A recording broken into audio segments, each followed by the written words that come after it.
시청자 여러분 안녕하십니까? 이몽수의 정상회담 1부 시작하겠습니다. 서부지법 사태에 대한 이제 언론의 관심은 좀 줄어들고 있고 그 이유는 뻔합니다. 이미 70명이 넘는 사람들이 구속이 돼서 대다수는 이제 구치소에 이제 수감이 되었고 1월 18일, 19일 체포되어서 영장이 발부되신 분들 같은 경우는 이제 빠르면 3월 이제 이거 한꺼번에 다 또 이게 기소가 돼가지고 한 사건에 지금 묶여 있습니다. 그래서 임의로 법원에서 이제 분리를 해가지고 이렇게 재판을 이제 진행을 하게 되는 상황에 있습니다. 하여튼 참 언론이나 이런 관심은 이제 탄핵 쪽으로 이제 이동한 것 같은데 저희들 변호인단의 일은 사실 지금부터 시작이고 하여튼 이 부분에 대해서 최소한 저희 그리플로 해온 분들만큼은 좀 지속적으로 관심을 가져주시고 제가 후원에 대해서도 말씀드렸습니다만은 계속 지금 구속자가 이제 늘어나고 있는 상황에서 영치금이라던가 이런 부분에 대한 좀 많은 분들의 도움이 필요합니다.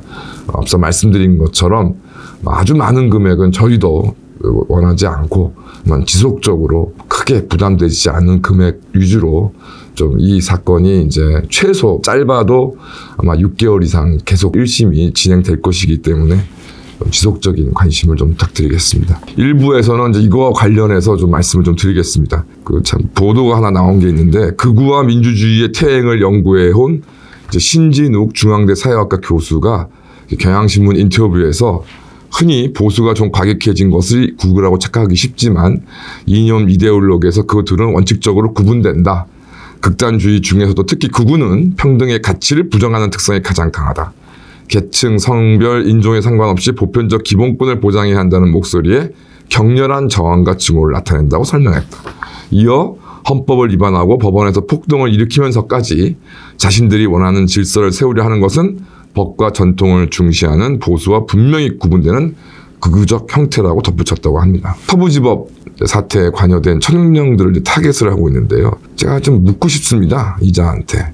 계층, 성별, 인종에 상관없는 보편적 기본권을 보장해서는 안 된다는 주장을 서부지법 관련된 청년들이 주장한 적이 있습니까? 제가 저 일전에도 말씀을 드렸습니다만 제가 만나본 서부지법 사태에 관여한 청년들 같은 경우는 대표님께서도 누누이 오래전부터 방송에서 말씀하신 것처럼 또 회원분들께서도 아시는 것처럼 가장 취약한 위치에 놓인 이들입니다. 자산가치 폭등에만 자신들만 즐거워하는 기성세대에 착취를 당하고 이제 전통적 사회 구조가 무너지면서 남성 우위의 어떤 편의는 다 상실된 반면 오히려 앞선 세대의 남성들이 누렸던 기득권 때문에 불이익을 당해야 하는 성적으로도 역차별을 당하고 있는 청년들. 그 다음에 불법 체류 외국인보다도 오히려 못한 처지에 놓인 불법 체류 외국인들은 세금을 제대로 내기를 하겠습니까? 군대를 다녀오기를 합니까? 그런 것에 비했을 때 더 취약한 위치에 있는 이들이 어떻게 보편적 기본권을 반대할 수 있습니까? 또 설사 서부지법 청년들이 법원에 난입을 해서 기물을 파손한 행위가 범죄 행위에 해당된다 하더라도 이들이 이른바 폭동으로 무슨 질서를 세우려고 했던 것입니까? 대부분 다 공정과 준법에 근거한 수사와 재판을 요구를 했는데 그 요구가 묵살당하니까 격분해서 이런 행위를 저질렀는데 이것이 무슨 그들이 생각하는 새로운 질서라는 게 무엇입니까? 그들이 흥분하고 격분했던 이유가 오히려 우리 사회가 지키려고 했던 그런 내용들의 질서인데 저희는 오히려 이들의 동기를 들어보면서 오히려 너무 소박해서 짠하다. 먹고 살아보겠다고 발버둥을 치는데 되는 것은 하나도 없고 이제는 대통령마저 불법적인 수사와 영장 발부에 속절없이 당하는 꼴을 보고 더 이상 참을 수 없다. 너무나 소박한 이러하게 해서 흥분해서 법원에 침입해서 기물을 파손한 이 사람들의 행동에 동기에 무엇이 새로운 질서가 있는 것입니까? 현재 경찰과 검찰은 아직까지도 서부지역 관련자들이 정광훈 목사의 지시를 받았는지 신남성연대 등의 보수성향 유튜버들이 이들의 행동을 선동하였는지를 알아보기 위해서 이들에게 필수적으로 평소 시청한 유튜브 채널 등을 조사하고 있습니다. 한남동에 있었던 대통령에 대한 체포 반대 집회 만나서 만든 이들이 많은 단톡방이 뭔 대단한 단체인 것처럼, 그러면서 JTBC는 녹색 점퍼 청년이 MG 자유청년단의 발기인이라고 보도했습니다. 발기인이 뭔지는 이 친구가 알까요? 저도 뭐 솔직히 말씀드려도 정광훈 목사 평소 좋게는 보지 않았습니다.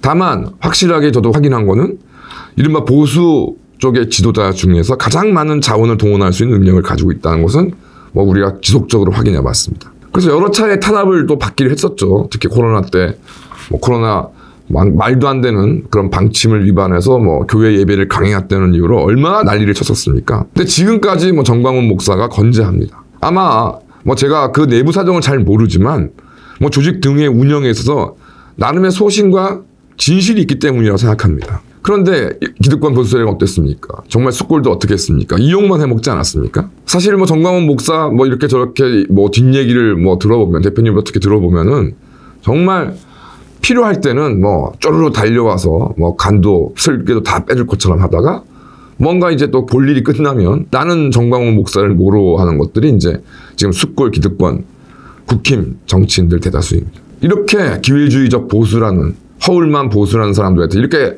전 목사가 많이 당했는데 아마 이번 대통령 사태에 대해서 정말 가만히 있을 수 없다는 나름의 절박한 충정으로 이제 대규모 시위를 조직하고 지원했다고 생각합니다. 그 충정만큼은 저도 이제는 누구도 의심해서는 수 없다 이런 상황입니다. 대표님도 뭐 정광훈 목사님이 사실은 오래전부터 어떤 함께 하자는 제안을 하였음에도 이런 우려들, 뭐 종교인이 정치를 한다던가 뭐 정광훈 목사가 어떤 이러저러한 좀 안 좋은 이야기들이 뭐 있으니까 그냥 뭐 다 헛소리에 불과하지만 어떤 이런 상황에 대표도 뭐 정광훈 목사의 연대 요청을 사실은 뭐 계속 좀 거절했다기보다는 미뤄오다가 사태가 정말 이제 급박하게 돌아가니까 정말 대동단결해야 된다는 그 취지 하나로 정광훈 목사와 함께하고 있는 거 아니겠습니까? 현재 이재명과 그의 충견들, 그러니까 경찰, 뭐 검찰, 뭐 일부 법원까지 군을 동원한 계엄 실패로 인해서 대통령이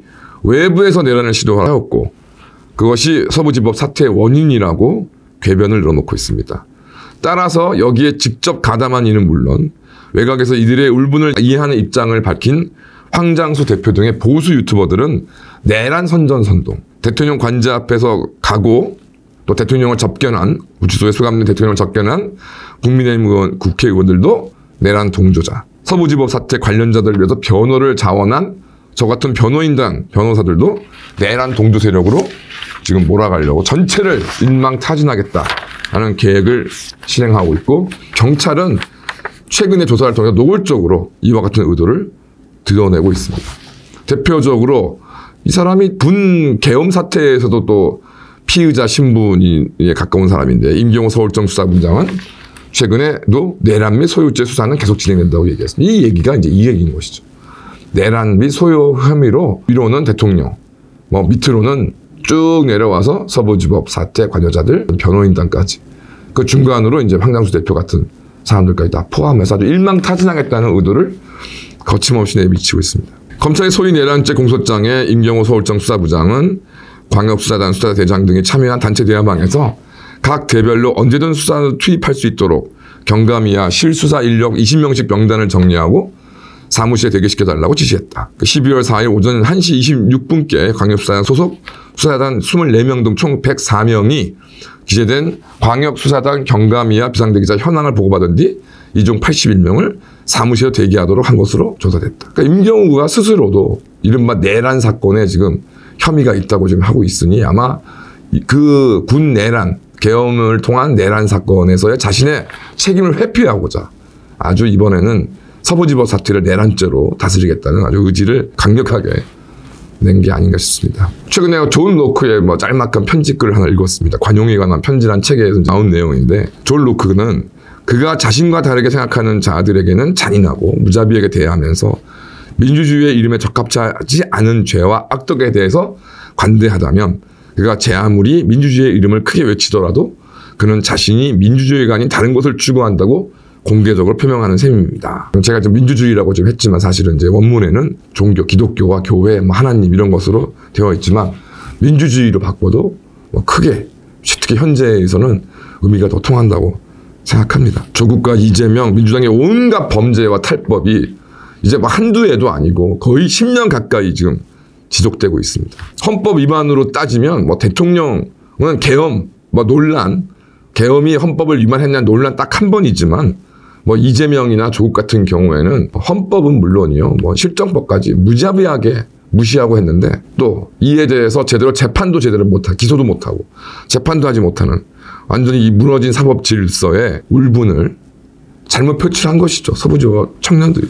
방법은 명백히 잘못됐습니다. 그런데 이들을 방법이 잘못됐다는 이유 하나만. 그 생각은 여러 가지 공감하거나 정말 동의되는 바가 많음에도 불구하고 아무런 실증적 근거라는 거 없이 신진우 교수라는 작자가 이들을 극우로 치부하며 새로운 질서, 자유민주주의를 부정하고 새로운 질서를 세우려는 사람들로 치부해버렸습니다. 온갖 범죄에는 눈 감으면서 정말 순간의 잘못된 선택으로 궁지에 몰린 청년들이 잘못은 질타하는 이 신진우 교수라는 작자. 제가 여러분께 묻겠습니다. 서부지법의 정말 폭력 사태에 한순간의 흥분과 울분을 참지 못하고 저지른 청년들이 민주주의의 적입니까? 아니면 이재명과 조국 민주당의 온갖 불법과 헌법 위반에 대해서는 눈을 감고 힘없는 처지에 내몰린 청년들을 극우 세력으로 몰아대는 이 신진우 교수란 작자, 이 작자가 민주주의의 적입니까? 또한 서부지법 청년들이 이재명과 조국을 오늘을 만들었습니까? 아니면 신진우 교수 같은 작자가